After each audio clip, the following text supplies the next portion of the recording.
Indonesia ngalahin Inggris. Emang apa yang dikalahin? International Institute for Management Development atau IMD baru-baru ini mengeluarkan World Competitiveness Ranking 2024 atau peringkat daya saing negara dunia tahun 2024. Total ada 67 negara yang dievaluasi dalam pemeringkatan ini dan Indonesia termasuk salah satunya. Lo penasaran gak sih Indonesia ada di peringkat berapa ya? Jangan-jangan kita ada di posisi terbawah lagi, mending kita langsung cek aja. Jadi di tahun 2024 Indonesia menempati peringkat 27 dari 67 negara. Tahun ini peringkat kita tuh naik loh 7 tingkat dari tahun sebelumnya yang berada di urutan ke-34. Sementara pas tahun 2022 kita berada di peringkat 44. Gokil gak tuh naiknya 7 tingkat loh, dan yang tadi kita khawatirin juga gak terjadi kok, tenang aja. Indonesia gak berada di peringkat terbawah. Dalam 3 tahun terakhir peringkat kita terus naik ngalahin negara-negara lain. Bahkan ada negara maju loh yang kita kalahin peringkatnya. Kira-kira siapa ya?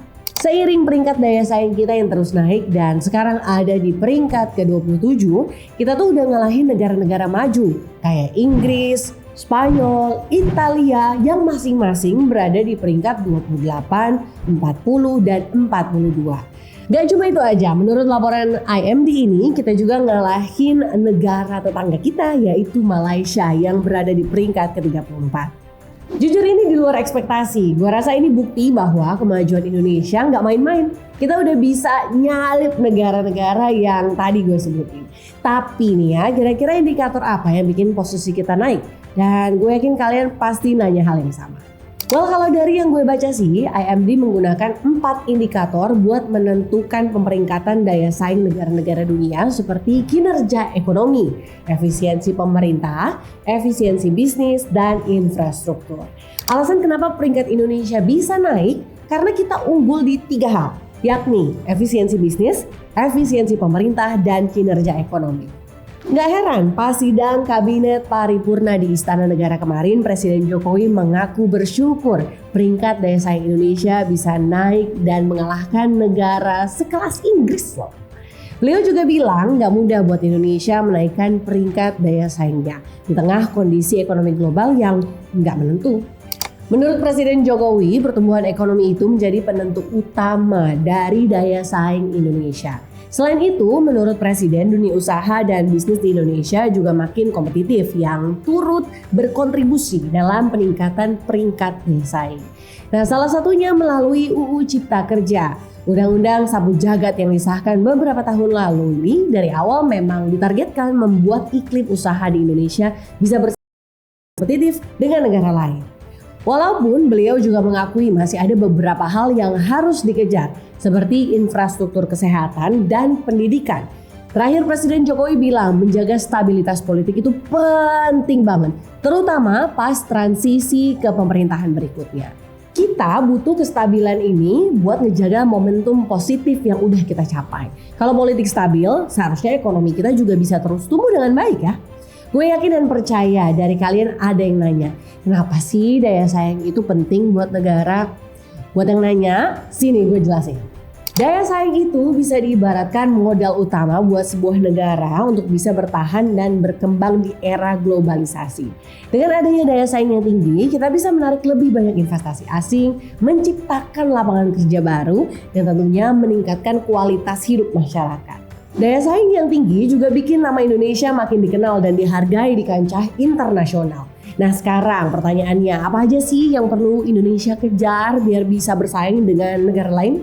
Yuk kita breakdown satu-satu. Pertama, pendidikan dan keterampilan. Kita butuh sistem pendidikan yang gak cuma fokus ke teori tapi ke keterampilan praktis yang relevan sama kebutuhan industri. Jadi penting banget buat kita mengejar kualitas pendidikan yang tinggi mulai dari pendidikan dasar sampai ke perguruan tinggi. Selain itu, pelatihan vokasional juga harus ditingkatkan supaya kita punya tenaga kerja yang siap pakai. Yang kedua, teknologi dan inovasi. Di era digital kayak sekarang, teknologi dan inovasi itu udah jadi keharusan. Kita perlu investasi besar-besaran di bidang riset dan pengembangan biar bisa menciptakan teknologi serta inovasi baru yang bisa bersaing di pasar global. Startup di Indonesia juga perlu didukung biar tumbuh dan berkembang. Dan yang terakhir, infrastruktur. Infrastruktur yang baik bakal memudahkan distribusi barang dan jasa serta menarik investor asing. Jadi pemerintah perlu terus membangun dan memperbaiki infrastruktur di seluruh pelosok Indonesia, bukan cuma di kota-kota besar aja. Itulah beberapa hal yang perlu kita kejar biar Indonesia bisa bersaing dengan negara lain. Daya saing itu bukan cuma soal ekonomi, tapi juga tentang bagaimana kita bisa menciptakan lingkungan yang kondusif buat semua aspek kehidupan. Gue yakin kok kita bisa bikin Indonesia jadi negara yang lebih maju dan disegani di dunia internasional. Selain itu, Menteri Keuangan Sri Mulyani baru-baru ini bilang akan segera menerbitkan kebijakan anti-dumping untuk produk tekstil. Ini adalah langkah yang sangat tepat dan potensial untuk meningkatkan daya saing industri tekstil dalam negeri di pasar global.